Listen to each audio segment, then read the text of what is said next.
Hello students, I was telling you the notes of the rise of nationalism in Europe. It's a video 6 of the chapter.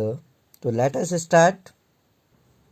तो I was telling you about the all German national party जो बनी थी, Germany की बात कर रहे हैं। तो फ्रैंकफर्ट शहर था वहाँ पे। तो फ्रैंकफर्ट शहर में 18 मई 1848 को क्या हुआ था, इसकी स्थापना की गई थी।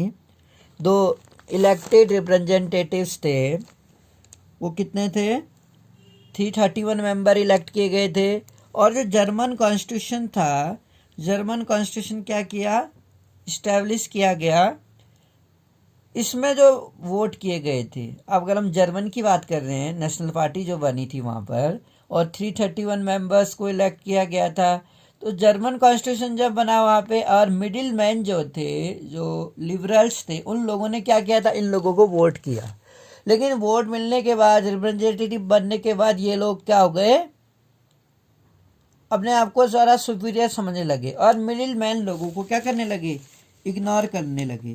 तो इस तरह से जब वो इग्नोर करने लगे, तो एक जो सेंट पॉल चर्च था, जहाँ पर क्या थे, ये लोग मिले थे, यानी कि फ्रैंकफर्ट पार्लियामेंट जो थी। अब ये फ्रैंकफर्ट शहर भी था और फ्रैंकफर्ट पार्लियामेंट भी थी। फ्रैंकफर्ट पार्लियामेंट कहाँ पर आयोजित की गई थी, सेंट पॉल चर्च में। तो अगर हम देख सकते हैं, इस पर एक कॉन्स्टिट्यूशन का ड्राफ्टिंग किया गया, और ये राष्ट्र था, इसकी जो लीडरशिप थी एक ऐसे राजा को सौंपी गई जो क्या था, हम कह सकते हैं पार्लियामेंट के अंडर रहना था। ऐसे राजा को उन्होंने अपॉइंट करना था जो कि संसद के अंदर काम करे, पार्लियामेंट के अंदर काम करे। और इसीलिए उन्होंने क्या किया, जो फेडरिक्स विलियम फोर्थ था, तो जो मिडिल मैन जो थे, जिन्होंने वोट किया था, उनको ही जब इग्नोर किया रिप्रेजेंटेटिव ने, अब जो पार्लियामेंट्स थी, फ्रैंकफर्ट पार्लियामेंट्स, वहाँ पर जो अपोजिशंस में हम देखते हैं, अरिस्टोक्रेसी लोग थे और मिलिट्री जो थी वो पावरफुल थी। अपोजिशन में भी अब एक हम कहते हैं पार्लियामेंट में राजा के अलावा अपोजिशन में कौन थे, एरिस्टोक्रेसी और मिलिट्री फोर्स थी वहाँ पर, जो अपोजिशन का रोल अदा कर रही थी। और जबकि जो फेडरिक विलियम फोर्थ था, जो पर्शिया का राजा था, उसने क्या किया, रिजेक्ट कर दिया था इस इलेक्टेड असेंबली को, क्योंकि वो नहीं चाहते थे कि उन्हें इलेक्टेड असेंबली के अंडर काम करना पड़े, और वो चाहते थे कि वो एक मोनार्की सिस्टम को अपनाए। तो मोनार्की को फेवर किया था, एक पार्लियामेंट्री गवर्नमेंट वो चाहते नहीं थे, इसलिए उन्होंने राजा बनने से इनकार कर दिया। जबकि जो जर्मनी में अगर हम बात करें,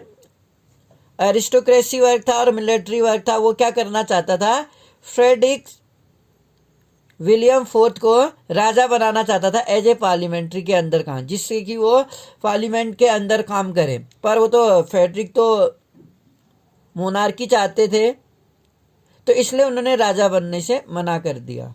और अगर हम देखें तो पार्लियामेंट्री जो थी जर्मन की, फ्रैंकफर्ट पार्लियामेंट की अगर हम बात करें, the parliament was dominated by the middle class.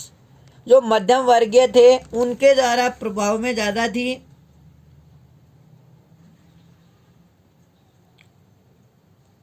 मध्यम वर्गीय लोग ज़्यादा थे। उन्होंने क्या किया, जो मिडिल क्लास लोग थे उनका प्रभाव ज़्यादा था। डोमिनेटेड मतलब यहाँ पर कह सकते हैं हम प्रभाव।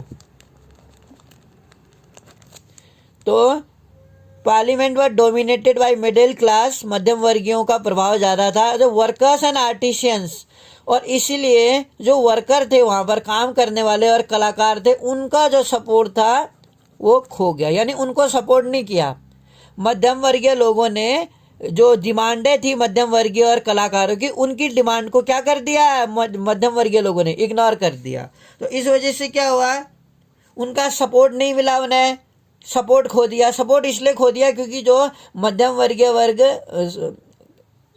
चाहते तो वो उनका सपोर्ट कर सकते थे, किनका, मजदूर वर्ग का और कलाकारों का, लेकिन ऐसा हुआ नहीं। मजदूरों और कारीगरों की जो मांग थी पार्लियामेंट्स में, वो कैंसिल कर दी गई, जिस कारण से मिडिल क्लास वालों ने इन लेबर्स का और आर्टिस्ट का सपोर्ट खो दिया था। और वहाँ पर ऑलरेडी वो अपोजिशंस में जो अरिस्टोक्रेसी और मिलिट्री थे वो राजा के लिए डिमांड कर रहे थे कि वो पार्लियामेंट्री किंग के लिए राजा बनना स्वीकार करे। तो ओवरऑल क्या हुआ, लास्ट में एक सेना बुलानी पड़ी और जिसके कारण कॉल द डिसबैंड्स द असेंबली। डिसबैंड्स कहते हैं भंग कर दिया गया। ये सभा जो थी फाइनली जब विरोध इतना ज़्यादा बढ़ गया, वहाँ मध्यम वर्गीय लोग, पीजेंट्स का और मिडिल क्लास लोग क्या कहते हैं आर्टिशियंस का सपोर्ट नहीं कर रहे थे, और वहाँ पर जो अपोजिशन में बैठे थे ब्यूरोक्रेसी और मिलिट्री, वो लोग पार्लियामेंट्री किंग के लिए राजा पर फोर्स डाल रहे थे, उसने मना कर दिया था। मतलब हर जगह पर जो बैंकरप्ट पार्लियामेंट थी उसमें जो विरोध चल रहा था वो देखते ही बनता था। तो नहीं लगता था कि ये पार्लियामेंट में जो डिस्कशन चल रहा था पॉसिबल होता। फाइनली ट्रूप्स को बुला के इसको डिसेबल कर दिया गया, डिसबैंड कर दिया गया था। और इस बैंकरप्ट अगर पार्लियामेंट की बात करें, जहाँ पर आर्टिशियंस थे, वर्कर्स थे, पीजेंट्स थे, मिडिल क्लास मैन थे, तो इनका क्या था, एक कैटेगरी था कह सकते हैं। Middle class person 1, artisans 2, peasants 3। तो पीजेंट्स और आर्टिशियंस इन लोगों की जो डिमांडें थी वो इक्वल थी, लेकिन मिडिल क्लास पर्सन कहीं से भी आर्टिशियंस और पीजेंट्स को फेवर करने के पक्ष में नहीं थे। नहीं, they were not favouring the peasants as well as the artisans, so that is why they lost the support of these two groups. इन दो ग्रुपों का फेवर नहीं मिला मिडिल क्लास को, और वहाँ पर राजा ने, जो बैंकरप्ट था, राजा ने जो पार्लियामेंट्री कॉन्स्टिट्यूशन था, पार्लियामेंट्री जो थी, उसको एक्सेप्ट करने से मना कर दिया क्योंकि वो मोनार्की चाहता था। जबकि अपोजिशन में पहले से कौन बैठे थे, ब्यूरोक्रेसी और मिलिट्री बैठी हुई थी, वो अलग दबाव डाल रही थी। तो हर जगह पर जो ये पार्लियामेंट्स हम देख रहे थे, वुमेन्स कहाँ पीछे बैठती। वुमेन्स ने कहा कि हमें तो कब से आप वोट देने का राइट ही नहीं दे रहे हैं, ना प्रॉपर्टी में इक्वल राइट्स दिए जा रहा है, ना सोसाइटी में अलग जगह में इक्वलिटी दी जाती है। तो कहीं ना कहीं महिलाएं पीछे नहीं थी। वो भी एक पॉलिटिकल एसोसिएशन बना रही थी, सप्रेजी के लिए फाइट कर रही थी। तो वुमेन्स ने क्या किया, अपने पॉलिटिकल एसोसिएशन बनाए।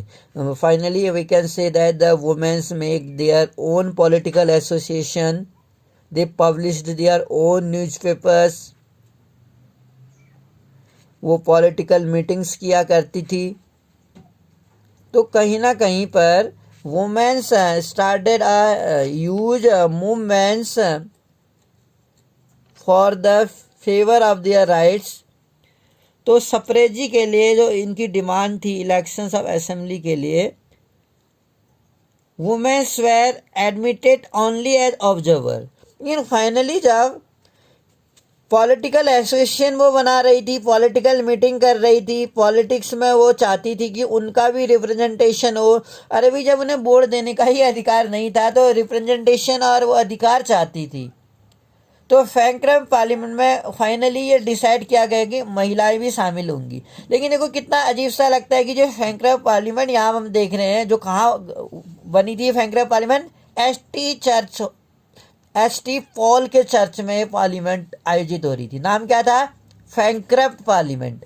बैंकरप्ट पार्लियामेंट में हम यहाँ देख रहे हैं जो इतने ये रिप्रेजेंटेटिव हैं, जो जर्मन पार्टी थी उसके जो प्रतिनिधि बैठे हुए हैं। तो महिलाएं वहां पर आई, लेकिन यहाँ पर गैलरी जो बनी थी, उस गैलरी में वो क्या करती थी, ऑब्जर्वर के रूप में, एक मूक दर्शक के रूप में खड़ी होना था, बैठते भी नहीं थे। वो stand in the vision gallery कहता है ये, were admitted only as observer. और इस तरीके से जब वुमेन्स को केवल खड़े रहने के लिए ऑब्जर्वर के रूप में बैंकरप्ट पार्लियामेंट में बुलाया गया, तो आप समझ सकते हैं कि किस तरह का एक माहौल रहा होगा वहां पर।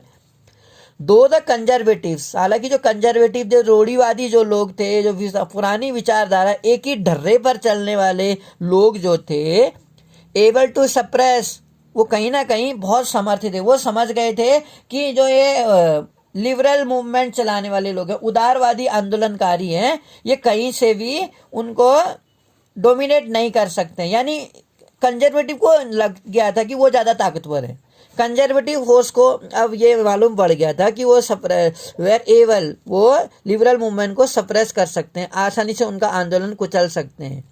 और 1848 में they could not restore the old order, और वो कहीं ना कहीं से भी वो जो पुराने ओल्ड ऑर्डर है उसको रिस्टोर नहीं कर। फाइनली हम आते हैं इसके फोर्थ पॉइंट पर, जो था making of the German and Italy. किस तरीके से इसको हम, फोर्थ पॉइंट है जो इसका चैप्टर का चौथा भाग जो है, जर्मन और इटली कैसे बने। अब बात करते हैं जर्मन और इटली के बने। तो जैसे कि हम जर्मनी को बारे में अगर बात करें तो हम जानते हैं कि जो जर्मनी भूभाग था, जो नेशन स्टेट के रूप में वो बनाना चाहते थे, आइदर जर्मनी को बात करें या हम इटली की बात करें, तो यहाँ पर हम देख सकते हैं मैप में कि जो पर्सिया था, पर्सिया एक इम्पॉर्टेंट रोल निभाता था पूरे जर्मनी के यूनिफिकेशंस के लिए, यानी कि इसका ज़्यादा रोल था महत्व, और बाकी तो वो छोटे छोटे क्या हैं, स्टेट है छोटे छोटे। तो ये पूरे स्टेटों को एक नेशन स्टेट के रूप में इस्टेब्लिश करना, यूनिफिकेशन करना, जहाँ तक मैं कहना चाहूँगा, एक यूनिफिकेशन करना बहुत ज़रूरी था जर्मनी का। तो 1866 में ये कहता है कि जर्मनी का फाइनली यूनिफिकेशन हुआ, लेकिन किन शर्तों पर, किन स्ट्रगल बेसिस पर आखिर जर्मनी का यूनिफिकेशन हुआ होगा। क्योंकि जहाँ तक हम जानते हैं जो लिबरल्स थे, नेशनलिस्ट लिबरल्स थे, राष्ट्रवादी उदारवादी लोग थे, वो तो फेल हो चुके थे, असफल हो चुके थे, कहीं ना कहीं वो डरते थे कंजर्वेटिव्स लोगों से। जो कंजर्वेटिव्स थे वो आसानी से डोमिनेट कर सकते थे लिबरल्स नेशनलिस्ट लोगों के मूवमेंट्स को, और हर जगह पर ऐसा किया भी। ऐसे कई सारे पॉइंट्स हम देख सकते हैं। Because monarchy and troops were the more powerful, और इसके कारण लिबरल्स इसलिए भी शायद असफल हो गए क्योंकि जो मोनार्की था, राजतंत्र, हम अगर हम बात करें मोनार्की एंड ट्रूप्स, जो सेना थी वो ज़्यादा पावरफुल थी, याद रखिएगा। इसीलिए जर्मन के यूनिफिकेशन के लिए जो लिबरल्स लोग थे वो असफल हो चुके थे। और एक मैंने जो बताया कि अपोजिशन में ब्यूरोक्रेसी और ट्रूप्स आ चुके थे, हमें याद था कि जर्मनी के मामले में था, तो ये ज़्यादा पावरफुल थे।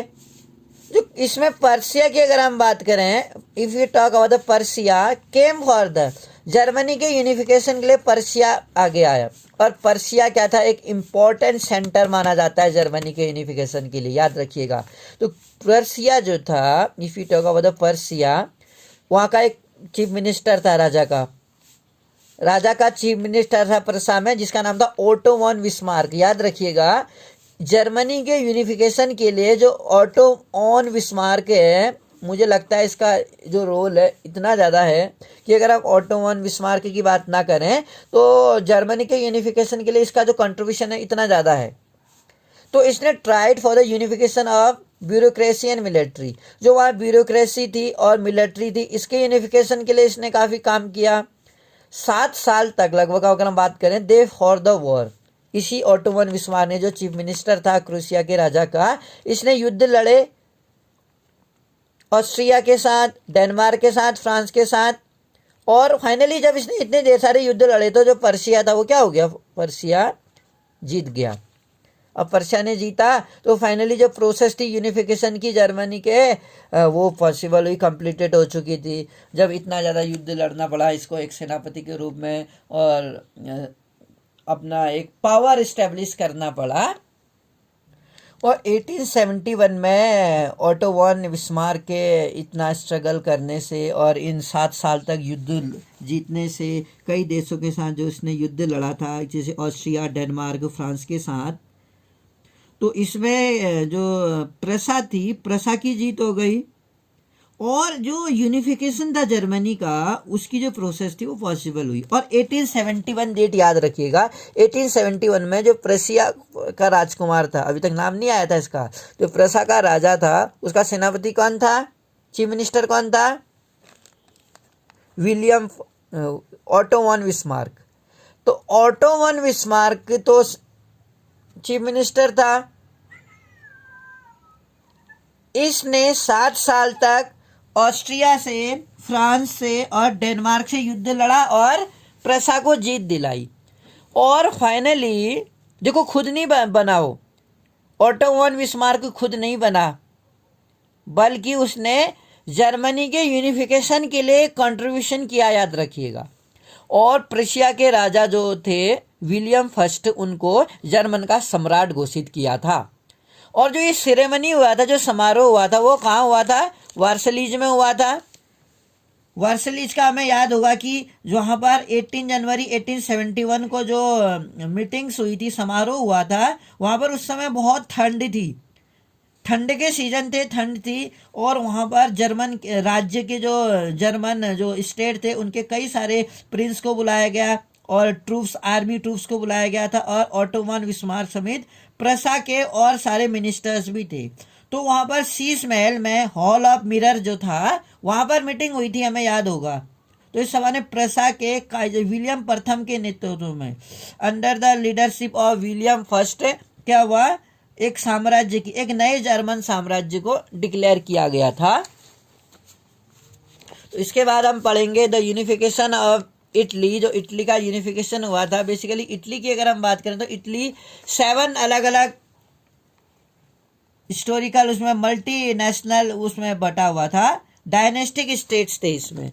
अगर हम इटली की बात करें, इटली के यूनिफिकेशन की, तो लाइक जर्मनी की तरह Italy too had long history, Italy का भी एक लंबा इतिहास रहा है। इसके अगर हम पॉलिटिकल फ्रेगमेंटेशन देखें, फ्रेगमेंटेशन माने होता है विखंडन, जो विखंडन हुआ इसका, राजनीतिक विखंडन। तो इटलियन जो थे वह स्कैटर्ड, बिखरे हुए थे 7 डायनेस्टिक स्टेटों में, यानी कि जो वंशानुगत, जहाँ कई वंशों से, अब तो था पूरा इटली, लेकिन इस पूरे इटली में अगर हम देखें तो 7 डायनेस्टिक रूलर अलग अलग क्षेत्रों में रूल किया गया। कितना अजीब लगता है कि एक इटली होते हुए भी एक पूरे इटली में अलग अलग प्रांतों में अलग अलग लोगों का शासन था, डायनेस्टिक स्टेट्स थे।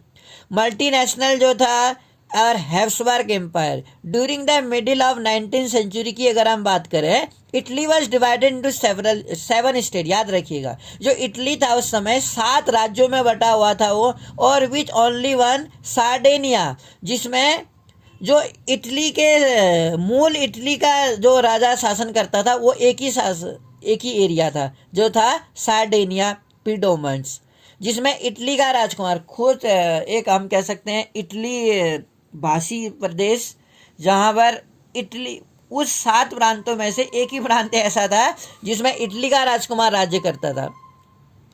द नॉर्थ वॉज अंडर, और जो नॉर्थ था वो ऑस्ट्रिया के हैब्सबर्ग के द्वारा उसको कैप्चर किया गया था।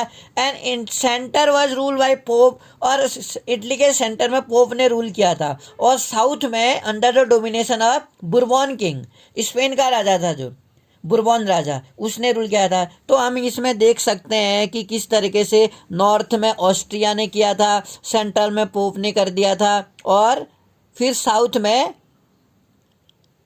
बुरबॉन किंग ने। तो अब क्या बचा, आप देख सकते हैं नॉर्थ हो गया, सेंटर हो गया, और इस तरीके से नॉर्थ था, सेंटर था और साउथ था, यानी 3 भाग हम कह सकते हैं। इसमें अलग अलग लोगों ने रूल किया था। इवन द इटालियन लैंग्वेज, यहाँ तक कि जो इटालियन भाषा थी एड नॉट एक्वायर्ड, जो इटालियन भाषा भी थी वो अलग प्रांतों में कॉमन नहीं थी, had not acquired one common form and still had many reasons, क्योंकि वहाँ पर बहुत सारे रीजनल्स थे और लोकल वेरिएशन, यानी कि स्थानीय विभिन्नताएं ज़्यादा थी। इस कारण से इटली में जो इटालियन लैंग्वेज थी वो भी कहीं पर देखी नहीं गई थी। तो जो इटली में जुसेप्पे मैजिनी जो था, हम कैसे भूल सकते हैं जुसेप्पे मैजिनी को, जुसेप्पे मैजिनी का नाम हमने पहले भी पढ़ा है। तो ये जो क्या था, इटली का एक रिवॉल्यूशनरी था। इसने सीक्रेट सोसाइटी बनाई थी, गुप्त संस्था बनाई थी, जैसे कि हमें याद होगा यंग यूरोप और यंग इटली।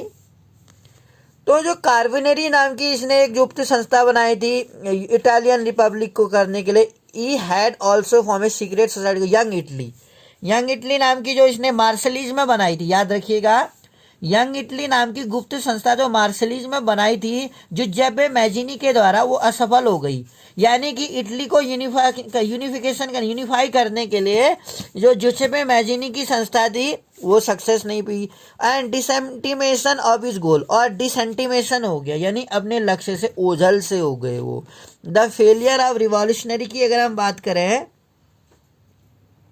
असफल हो गए थे, जो रिवॉल्यूशनरी जो थे उनकी असफलता से अपराइजिंग बोथ इन 1831, और इस तरह से हम देख सकते हैं कि 1831 और 1848 में अगर हम देखें जो असफलता इन्हें मिली, तो इटालवी राज्यों को जोड़ने की जिम्मेदारी अब किस में आ गई थी, इसके तो बस का था नहीं, जुजेप मैजिनी के। तो फेलियर जब असफल हो चुके तो 1848 में हम कह सकते हैं 1831 से 48 के बीच में जो ये असफलता थी, इसके पीछे अब इटालवी जो राज्य थे, main that mantle now fell on Sardinia, जो सार्डेनिया प्रीडोमिनेंट प्रांत था, इसका जो रूलर था किंग विक्टर एमैनुएल सेकंड, याद रखिएगा इसका नाम।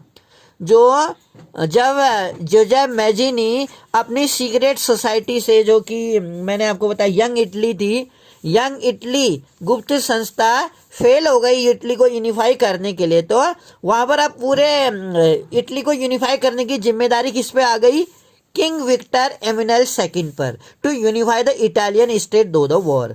अब वो कैसे यूनिफाई कर सकता था इटली को, अब उसके पास एक ही तरीका था, वो था युद्ध लड़ना।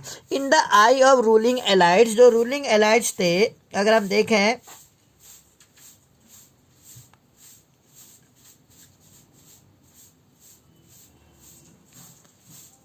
The reason unify Italy our possibility of economic development, और जो आर्थिक विकास की संभावनाएं थी, एंड पॉलिटिकल जो डोमिनेंस था, एक राजनीतिक हम कह सकते हैं प्रभाव जो था की संभावनाएं उत्पन्न हो सकती थी, यानी कि जो शासक जो थे यहाँ के अभिजात जो शासक थे, वो इटली को कैसे यूनिफाई कर सकते थे, वहाँ पर एक पॉलिटिकल प्रोविनेंस दिखता था। तो इसमें इनका एक मंत्री था, किंग विक्टर एमैनुएल सेकंड का एक मंत्री था काबूर, याद रखिएगा, chief minister Cavour, who led the movement, उसने इटली रीजन्स को यूनिफाई करने के लिए मूवमेंट चलाई, बल्कि इसने तो इंटरनेशनल अटेंशन खींचा, बोलते हैं अंतर्राष्ट्रीय ध्यान अपनी ओर खींचा। Italy was neither A revolutionary, तो इस रीजन में हम देख सकते हैं जो इटली वाज वो ना क्रांतिकारी था, ना वो एक डेमोक्रेटिक ही था, हम कह सकते हैं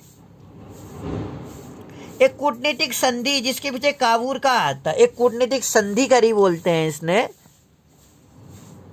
लाइक मैनी अदर वेल्थी और एजुकेटेड मेंबर्स की तरह, इटालियन जो इटालियन स्पोकर्स थे, कई सारे जो वेल्थी लोग थे, जो धनी लोग थे, एजुकेटेड मेंबर थे इटली के एलाइट्स की तरह, ही स्पोक फ्रेंच, वो इटली से कई अच्छी फ्रेंच बोलता था। कौन, काबूर, जो विक्टर एमैनुएल का सेनापति था, वो फ्रेंच बहुत अच्छी बोलता था। दो ए ट्रैक्टफुल डिप्लोमेटिक, हम कह सकते हैं एक डिप्लोमेटिक की तरीके से उसने क्या किया था, एक कूटनीति से, डिप्लोमेटिक ट्रीटी मतलब क्या होता है, एक कूटनीति के द्वारा, ट्रैक्टफुल डिप्लोमेटिक मतलब एक कूटनीति के द्वारा जो अलायंस थे विच फ्रांस इंजॉय बाय काबूर ने सार्डिनिया जो प्रेडियमेंट्स ने क्या किया, डिफीट ऑस्ट्रिया, ऑस्ट्रिया के साथ लड़ाई लड़ी और 1859 में क्या किया, ये जीत गए, यानी ऑस्ट्रिया को, क्योंकि एक भाग में तो ऑस्ट्रिया का भी कब्जा था, पोप का कब्जा था सेंटर में, और हम कह सकते हैं कि